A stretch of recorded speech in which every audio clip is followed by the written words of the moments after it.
on National Geographic. This June, we take a quantum leap with National Geographic. These scientific advancements can potentially change our lives in the future. Breakthrough. Dr. Jonathan Clements experiences the unusual rituals of the minority tribes of China. Root Awakening. Hazen Audell is once again pushed to the limit of his survival skills. Primal Survivor. Take a quantum leap this June with National Geographic. External temperature minus 60 degrees. All floors 100%.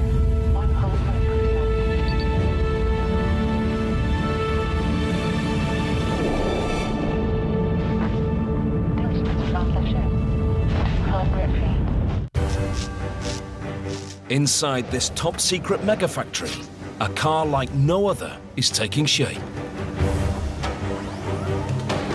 Craftsmen hand-build what they consider an automotive work of art. Money is no object. This machine must redefine a billion-dollar brand. Failure, not an option.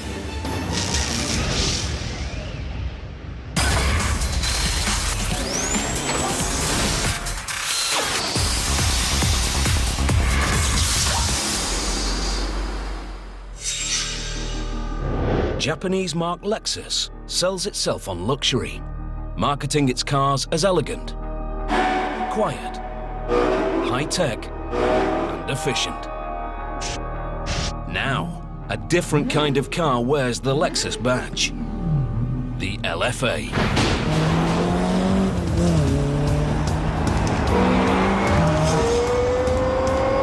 Aggressive, loud, agile.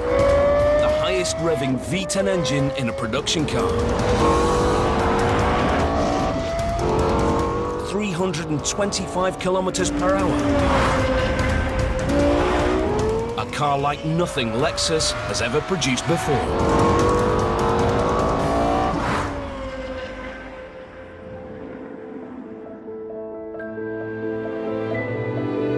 Lexus is just over 20 years old. The world's largest car maker, Toyota, created the brand to compete with other high-flying luxury marques, Mercedes-Benz, BMW, and Jaguar. It's worked. Lexus is now one of the biggest-selling high-end marques in the United States.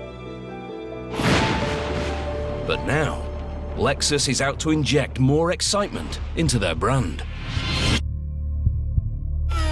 Chief Engineer Tanahashi Haruhiko is the man behind this vision. The LFA has a passion, an emotion that isn't in earlier Lexus cars. We wanted to move the brand in that direction. That's how we made this car. Tanahashi believes the marque can mean more than just luxury. I wanted to make a new sports car, one that could stand against the long-established European so-called supercars, Porsche, Ferrari, and Lamborghini, to show that we Japanese could make something like that.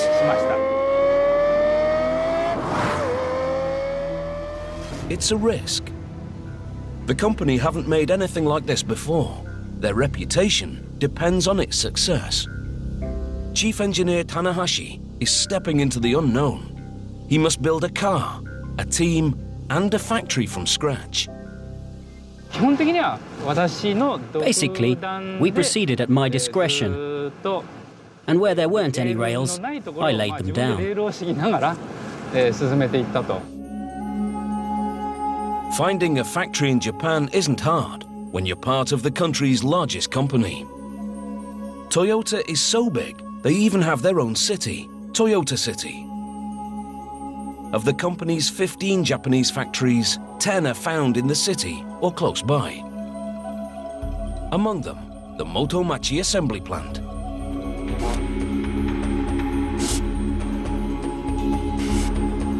The company transformed two unassuming blocks of this megafactory to create the LFA.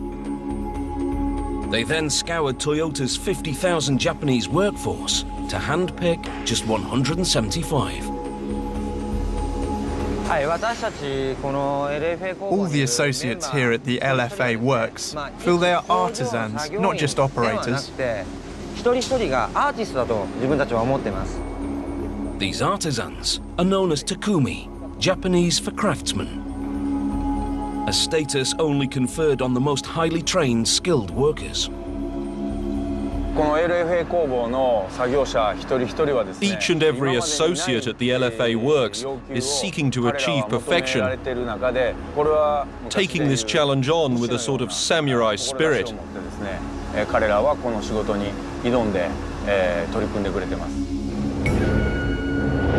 Yamanaka Shigeru is manager of the LFA Works. His teamwork credentials come from another time-honored Japanese tradition, baseball. Before this, I was working as manager of the Toyota Motor Corporation baseball team, which brought people together from lots of different factories. It was because I could manage that organization that I was made manager here.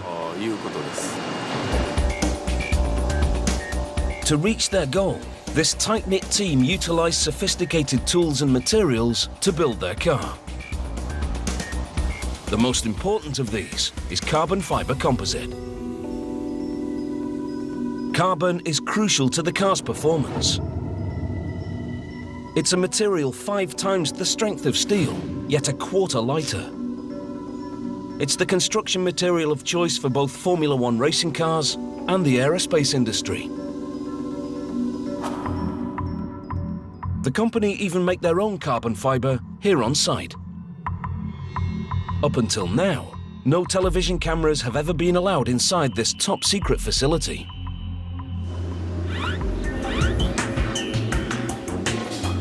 First, simple strands of carbon fiber are woven into a pliable cloth using an automated weaving machine.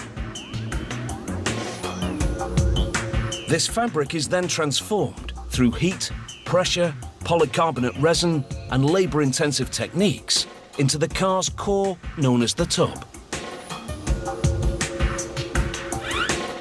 The tub is pieced together like a 3D jigsaw.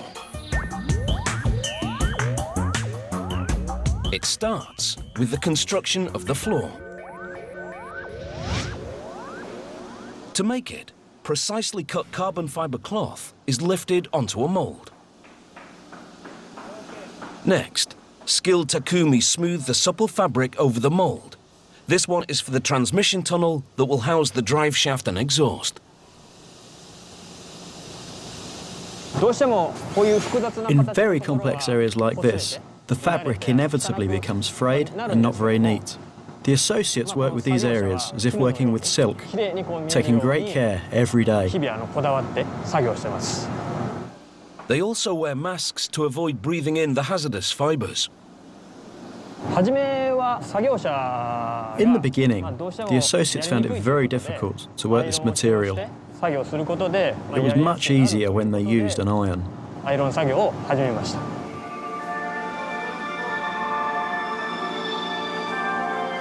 The completed part is grill heated to set its shape. It's then fitted into a template along with 7 other floor parts and inserted into a 1,000-ton press. A glue-like resin is pumped into the template, and the whole section is then baked for 8 hours at 130 degrees Celsius. Under this pressure and heat, the resin sets hard, binding the individual parts together to produce the car's floor panel.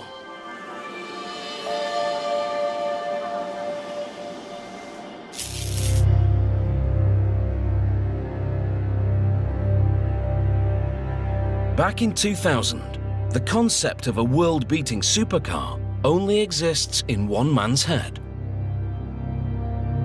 At the company, I talked to just a small group of people at the top, not expecting anything, and they said, go ahead and try.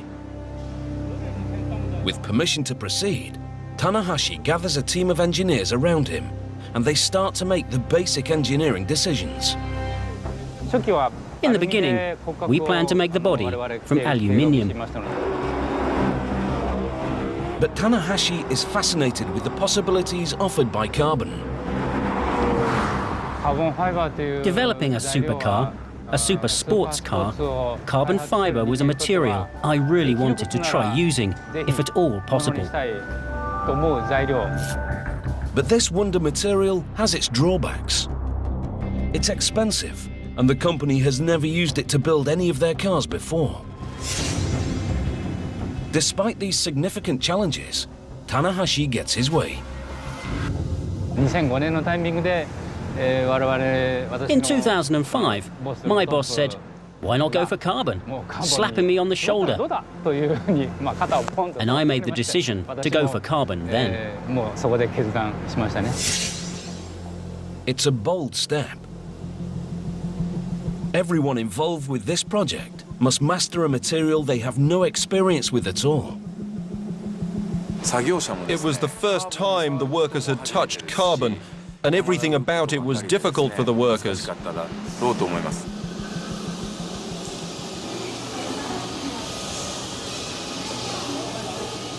In the state-of-the-art carbon fibre facility, the Takumi are returning from lunch. They vacuum themselves down to remove any foreign particles before entering a highly confidential sealed room. Here, the majority of the tub's central frame is created using the most intricate techniques. In this process, an automated laser cuts out hundreds of individual shapes from carbon fibre cloth that's been pre-impregnated with a sticky resin. Next, Takumi layer the cutouts, up to 20 sheets deep, onto a mould. This one will make the right side panel. The associate uses a dryer to raise the temperature of the laminate and half melts the resin as he applies it.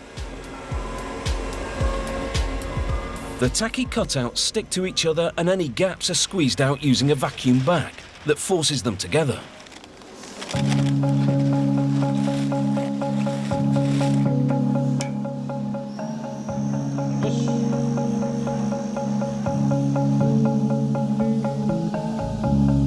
The shrink-wrapped side panel is then wheeled across the works and loaded into a pressurized oven. Baking overnight at 150 degrees Celsius sets the resin, resulting in a side panel that's both ultra-strong and ultra-light. An aluminium equivalent would be twice as heavy. Weight saving is the holy grail for all auto engineers.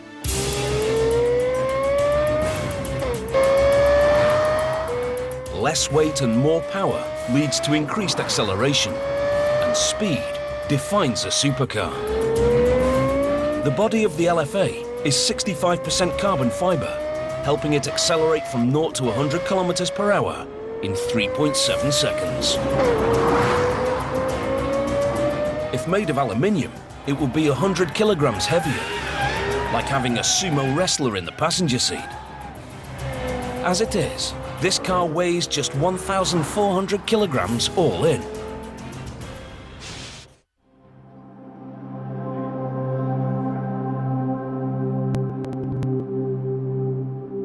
Back at the factory, in a locked room, a bespoke machine creates two crucial parts to complete the tub's construction. The roof rails support the windscreen, as well as protecting the driver if the car rolls over. This custom-built circular loom weaves the carbon rail in 3D. It uses lasers to control the feed of carbon fibre strands onto 144 bobbins. These knit the carbon around a top-secret automated template that's fed through the centre of the loom. This is done twice over to cross-thatch the carbon weave, so giving the rail its strength. The whole mechanism has its own control box, and for good reason. If something goes wrong, even a little thing, the shape gets distorted immediately, so the operator constantly pays attention to avoid this. The side rail is heated and impregnated with more resin to complete its metamorphosis from a flexible tube to a rock-hard rail. You may think that this is quite heavy, but it is only 2 kilograms. The tub is bonded in another top-secret jig. First, a super-strong adhesive, known as epoxy resin, is applied by robot and hand to each of the parts. The separate parts are transferred to the jig and locked in place.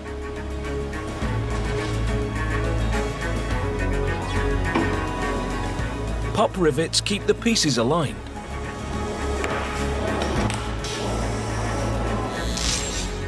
To cure the epoxy, the jig is pushed into an oven and then baked for 60 minutes at 60 degrees Celsius. The resulting tub is so strong, it acts as both the structural core of the car and as a crush-resistant safety cell should the car crash.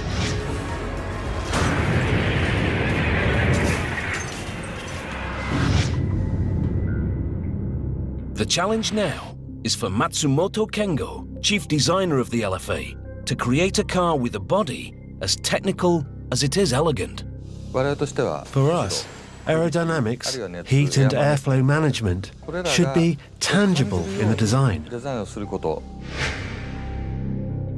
A conventional car cools its engine with forward-mounted radiators that suck cold air through a front grille. Not the LFA. Front space is at a premium, so coolant is pumped from the hot engine to twin radiators mounted behind the car's rear wheels. Matsumoto had to shape the car to funnel cold air to these vital components. Airflow management is optimally controlled by setting the angle between the door mirror and the cabin. It goes past the cabin and smoothly into the air intake for the rear radiator. This shape is not just for styling. The intake is deliberately formed here, from the base of the glass. The result is an airflow system capable of cooling the engine even under the most extreme race conditions.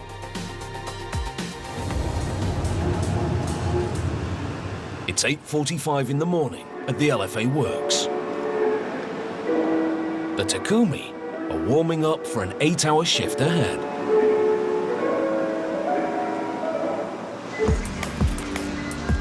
Their first task is to greet the bare cabin as it arrives from its 15-day build in carbon round the corner. In assembly, the cabin will progress through 4 positions: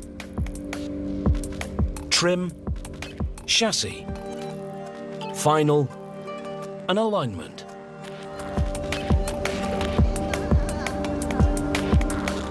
$15,000 parts go into making an LFA. The first of these are attached here in trim.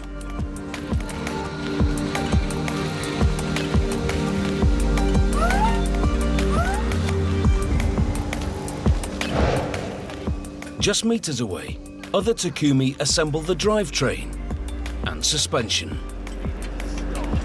The drivetrain comprises the transmission, torque tube, and last but not least, a 4.8-litre V10. The location of this engine is crucial to the car's entire concept. I wanted to build the car around the people in it. And for a supercar that puts people first, the optimum place for the engine is front mid. This front mid location puts the engine between the driver and the car's front wheels. With the transmission placed at the rear, the driver is in the center and the car feels balanced to drive.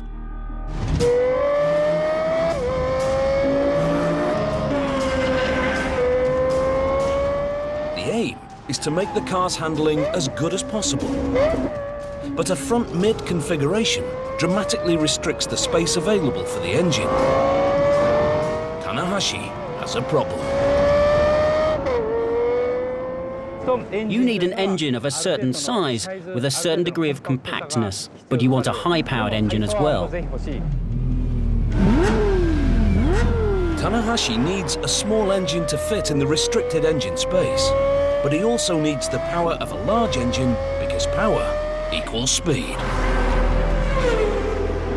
And that isn't all. The high-pitched sound of Formula One makes you shiver, doesn't it? I really wanted to have that as part of the LFA.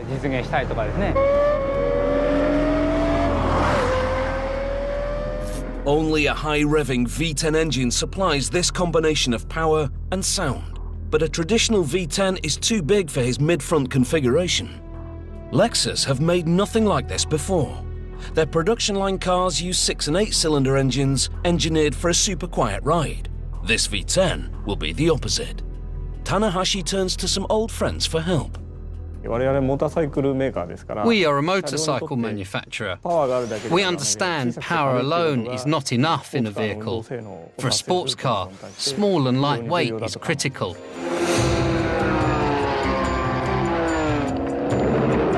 For almost half a century, Yamaha have worked with Toyota to create high-powered lightweight engines and cars.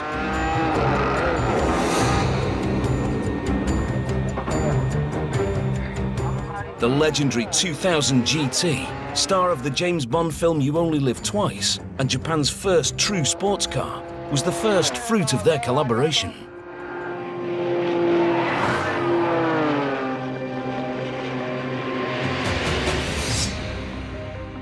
Headed by Lexus engine guru Okamoto Takemitsu, the team sets itself an ambitious goal: to create a naturally aspirated V10 engine as compact as a traditional Lexus V8, with the weight of a V6.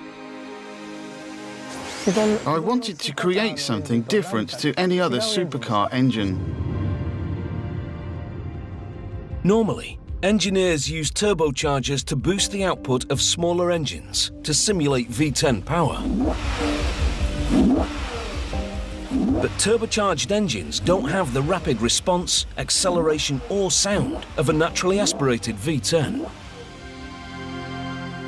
By using Yamaha's motorcycle know-how, the lightest metals and redesigning the engine's guts, Okamoto creates a masterpiece of engineering. A non-turbocharged compact V10 that fits into a mid-front design while keeping weight to a minimum.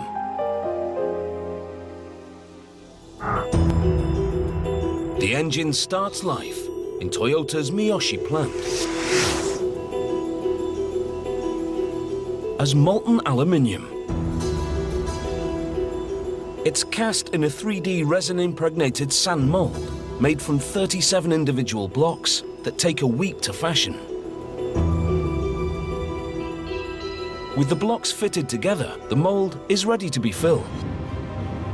At 750 degrees Celsius, impurities are scooped off the top of the molten aluminium.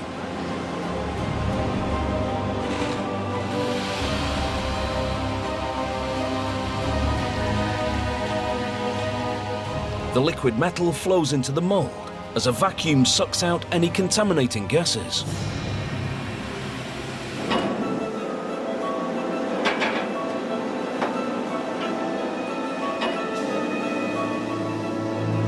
Two hours later, with the metal set, the sand is hammered off to reveal the solid aluminium engine block inside.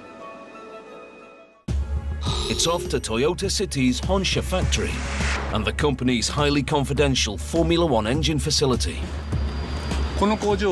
These works are always off limits. We're going to go in.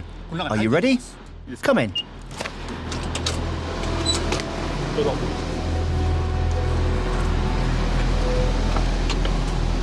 Television cameras have never been allowed in here before.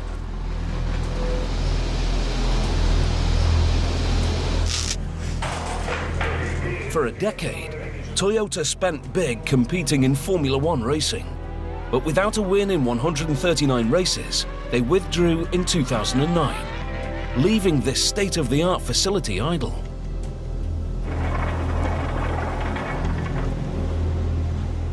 For the LFA team, it was too good an opportunity to miss. The close parallels with F1 engine technology make this milling facility a ready-made fit.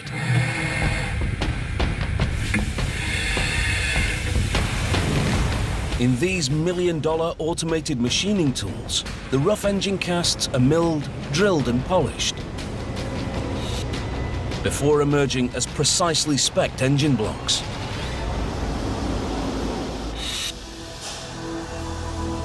Then the robots hand over to humans. In a sealed room, Takumi hone every sharp edge using precision polishing tools.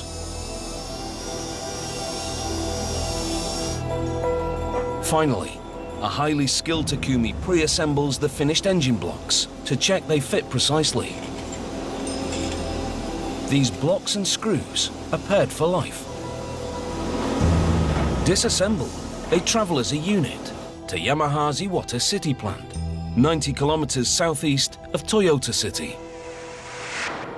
The engine room here takes obsession to new heights. As you'd expect, hairnets and airlocks prevent any particle contamination. But the room is also kept at a constant temperature and humidity to ensure that every engine part is at the same state of thermal expansion during assembly. This is more laboratory than workshop. The 2,200 engine parts are divided into 61 different kits for assembly by number. 4 highly trained Takumi work here. Each is responsible for a single engine from start to finish.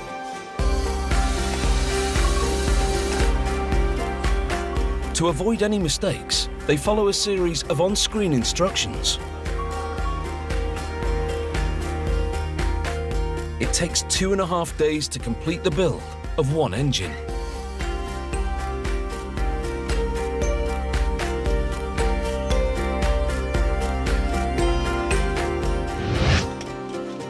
Each hand-assembled engine bears the Takumi signature.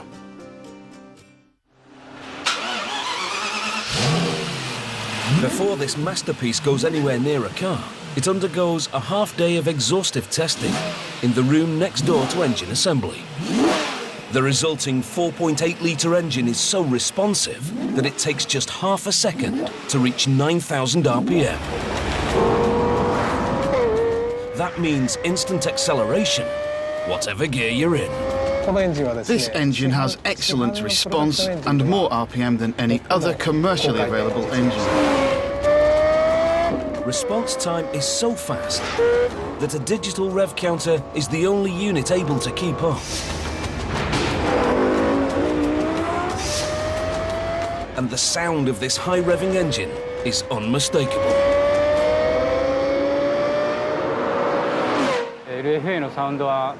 The sound of the LFA is unique, and once heard, never forgotten. To achieve the engine soundtrack that Tanahashi insists upon requires more of Yamaha's specialist knowledge. We are a manufacturer of musical instruments, so when it comes to sound technology, we have a certain level of know-how. Honji Yoshikazu is obsessed with sound. I think the relationship between a super sports car and its driver is like the relationship between a top musical performer and their instrument. When they play in a certain way, they can listen to that sound and use it to produce another, better sound.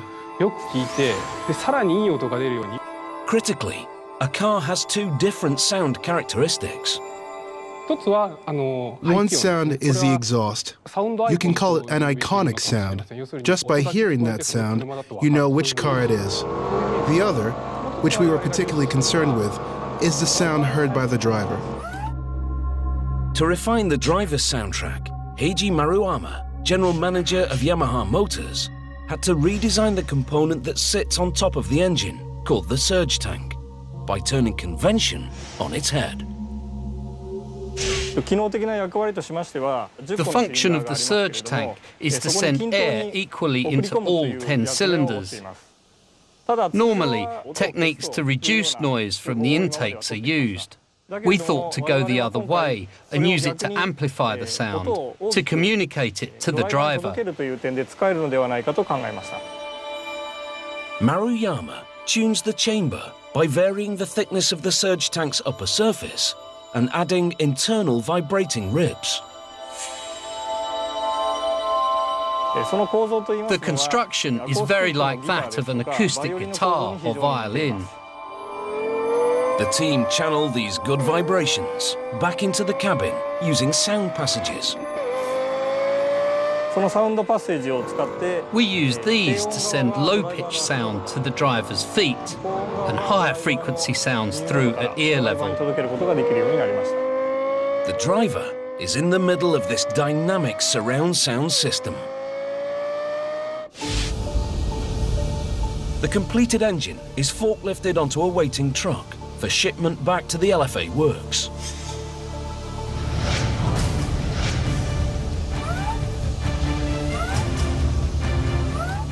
Here, as part of the assembled drivetrain, it's inserted into the cabin's belly, guided only by eye.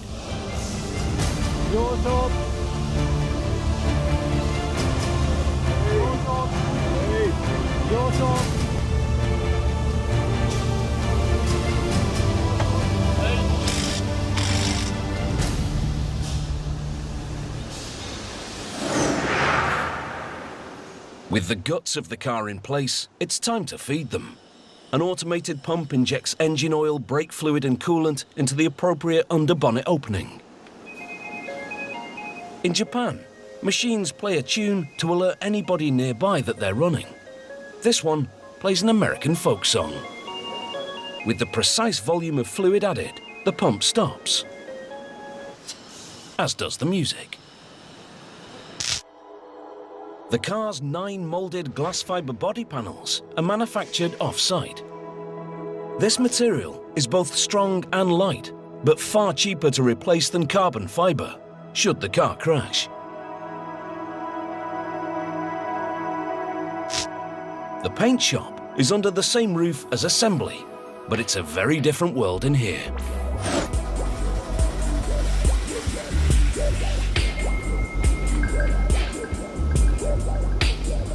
At the LFA works, paint is one of the few production processes performed by robot. The company believes they give a more consistent finish. But there's always an ongoing human battle in the paint department. Dust is the greatest enemy for painting. If dust gets into the paint surface, when it's heated, the dust swells up and causes a blister. So the atmosphere is controlled on a daily basis, and there's a strict dress code. Up to 5 layers of paint are applied. And where robots can't reach, humans can.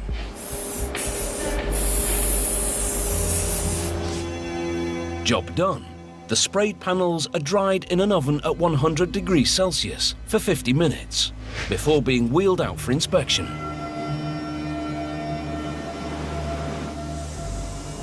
The battle against dust continues, with water nozzles spraying a fine mist into the air to stop anything drifting onto the pristine surfaces.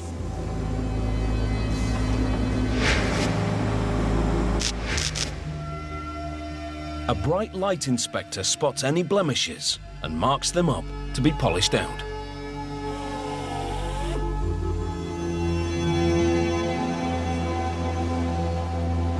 The completed panels are wheeled out of paint across the factory floor and attached to the carbon tub back in assembly at the 3rd position on the line, known as final. Here, the hand-stitched leather interior is installed, and the forged aluminium wheels with bespoke Bridgestone tyres are also fitted. It looks as if the associates are performing each task very slowly, but every one of them is working very carefully and with a high degree of certainty. If you compare it to a sport, they are top players who complete a successful play every time.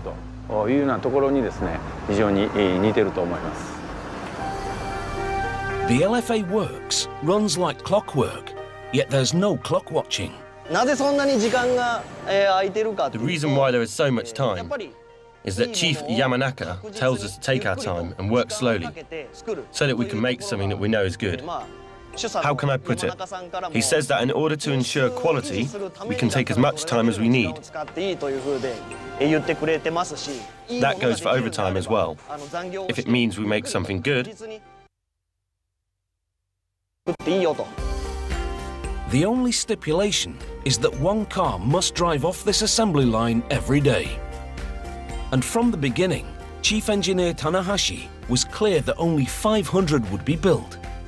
At a car a day, that will take just 2 years. And then, this factory will close. Making only 500 cars positions the LFA as a very special car. There is no plan to make any more at all. Even pricing the LFA at $375,000, the most expensive Japanese road car ever, a limited production run isn't going to recoup the costs of development, the use of cutting-edge materials, and unlimited overtime. I think it will be difficult to make a profit with only 500 units delivered. But by producing the LFA, the Lexus brand gains in value and is well received worldwide. I think the legacy will be left in technique, knowledge and teamwork for making cars that will please our customers in the future.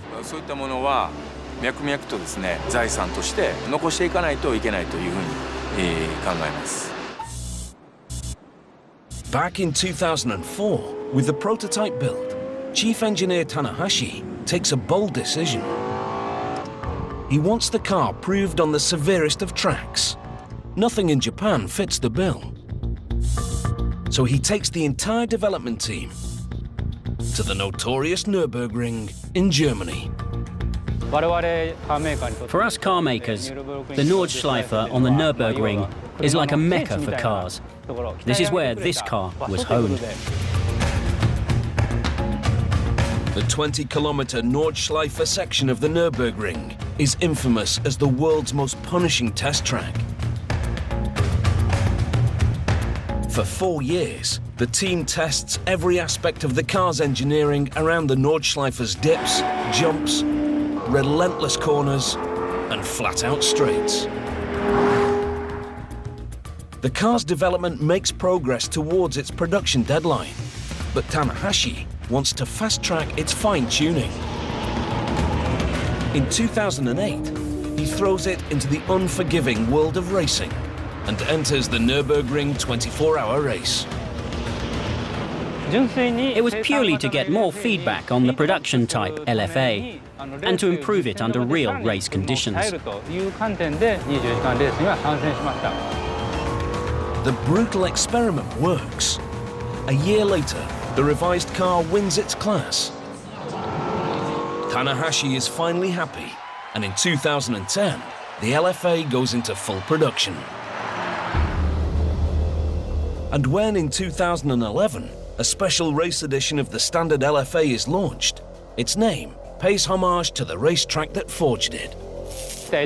It is with thanks to that sacred place that we called it the Nürburgring package.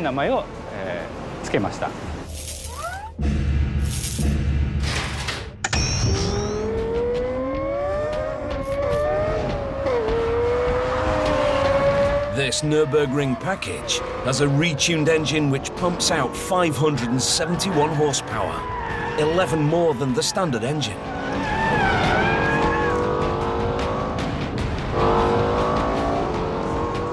This extra power requires more downforce to keep the car on the track, so the rear spoiler is larger and fixed. And left and right canard fins on the car's front bumper also increase downforce. The stiffer lower suspension makes it more suitable for a life on the track. Finally, to increase acceleration, the computerized transmission is upgraded to change a split second faster. It all adds up to a Japanese supercar. Only 50 will be built, each with a price tag $70,000 more than a standard LFA. Back at the LFA works, in assembly's last position, the wheels are aligned to ensure the car handles perfectly. After 3 days in assembly, the car officially moves to inspection.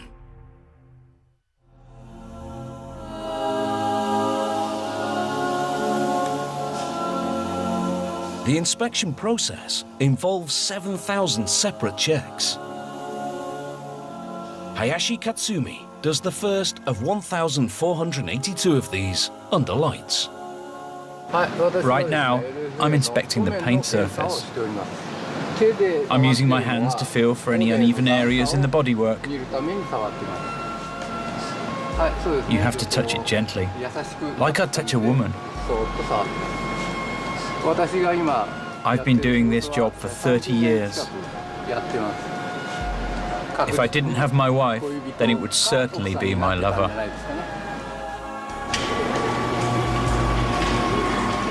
With the internal and external surface inspection signed off, the car leaves the LFA works for good. It's driven through the Motomachi plant into quality control. This will be its home for the next 7 days.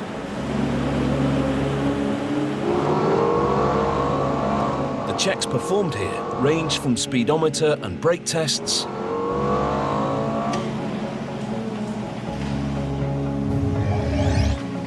to water tightness.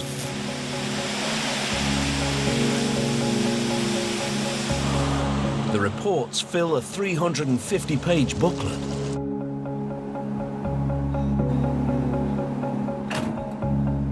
Finally, test driver Amano Nobuaki ensures each of these cars is road ready when it leaves the factory. The car is bedded in on Motomachi's very own test track. The mass sections of the bodywork are to protect vulnerable areas from stone chips. I think this is the best possible job in the world. Amano checks the car's controllability, engine sound, power, braking performance, and vibration noise on the 1 kilometer track. There is one danger driving this car every day. Every now and again, I just want to forget the job and drive this car away somewhere to have for myself.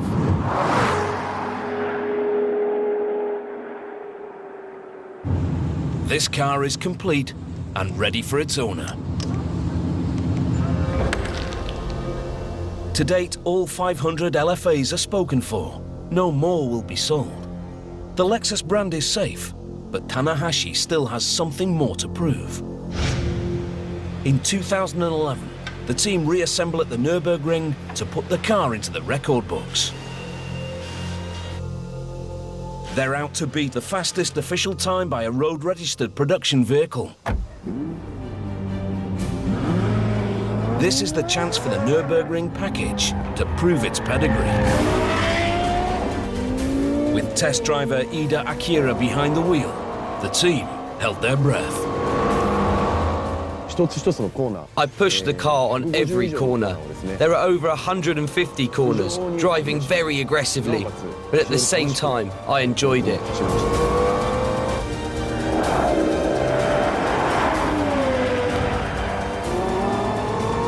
To beat the record, Ida must average 167 kilometers per hour over the track's 20 kilometers.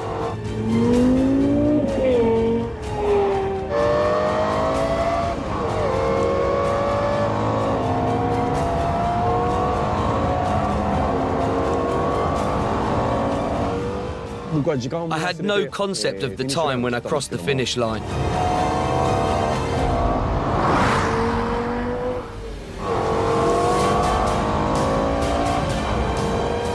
Seven minutes, 14 seconds.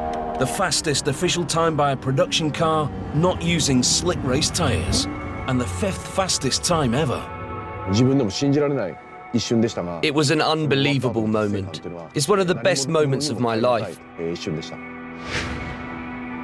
There are a lot of sports cars, but this one gives the driver a really direct experience of driving. This is a very emotive car, a driver's car. This car could redefine what Lexus means to the world. We developed the LFA with a new direction, one of emotion, passion and power. This was new to Lexus. And this mega factory could redefine how all Lexus cars are built. We took on all kinds of challenges, and there were new production needs. I look forward to seeing the outcome of these, both visible and invisible, in future cars.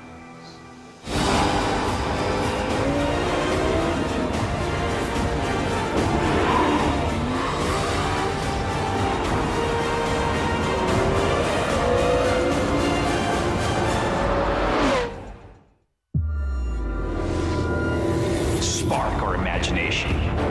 Primal obsession. Human innovation. Modern civilization. Global domination. The story of evolution. Stranger than anything we could have imagined. A story worth telling.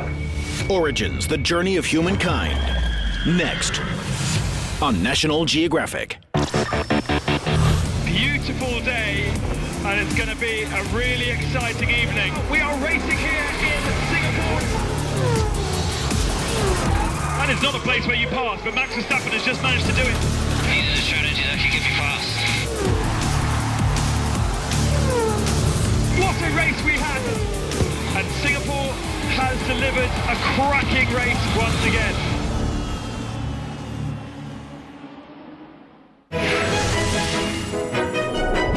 In the 19th century, housewife Josephine Cochrane got so fed up with her helpers constantly breaking her china, it inspired her to create the world's first dishwasher. Turning frustration into invention, Cochrane was indeed an everyday genius. We've received a huge amount of entries, and we've selected the finalists. Now it's time to vote for your favorite everyday genius. Log on to this website to find out more.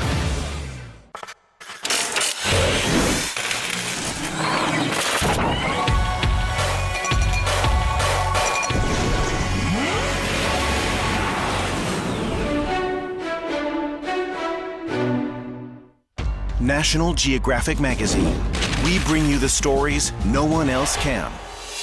For a year's subscription and online access to every issue since 1888, visit ngm.com/ngoffer. This story, where we're gonna go, is a school for special needs kids, and they have a program where dogs come and visit kids with autism. They're working on social skills today, doing an activity with the dog to promote sort of empathy and understanding. Scoop the pie. Learning to show compassion for the dogs will help these kids learn to care for other people as well. You can see how excited they are when a dog is in the classroom. It's just nice to see like a good program for the kids, and then the power that dogs can help change. They were very discriminated in public school. They didn't have the proper education to speak and communicate, and everybody just really gave them a hard time. I knew what these kids represent. They represent nothing but innocence, happiness, and love. None of them are angry. None of them hold judgment. They all are accepting of each other. It's just phenomenal to see such a elaborate program. Cesar Millan's Dog Nation, Wednesday nights at 9 on National Geographic. This June, we take a quantum leap with National Geographic. Our biggest battles are being fought by today's most revolutionary minds. These scientific advancements can potentially change our lives in the future. Using the HIV virus for something good. Zero cancer. And that's a breakthrough. Brand new season, Breakthrough. Historian Dr. Jonathan Clements travels vast distances to experience the unusual rituals of the minority tribes of China and explore how these traditions will remain as the winds of change sweep through their lands. In the new season of Root Awakening, Hazen Audell is once again pushed to the limit of his survival skills. Whoa! As he travels to the world's most extreme places. If you ever get lost here in Siberut, you might never be found again. But one wrong step can end it all. Primal Survivor. Take a quantum leap this June with National Geographic. Scientists must take risks. You've established a strong reputation for yourself. You should tread carefully.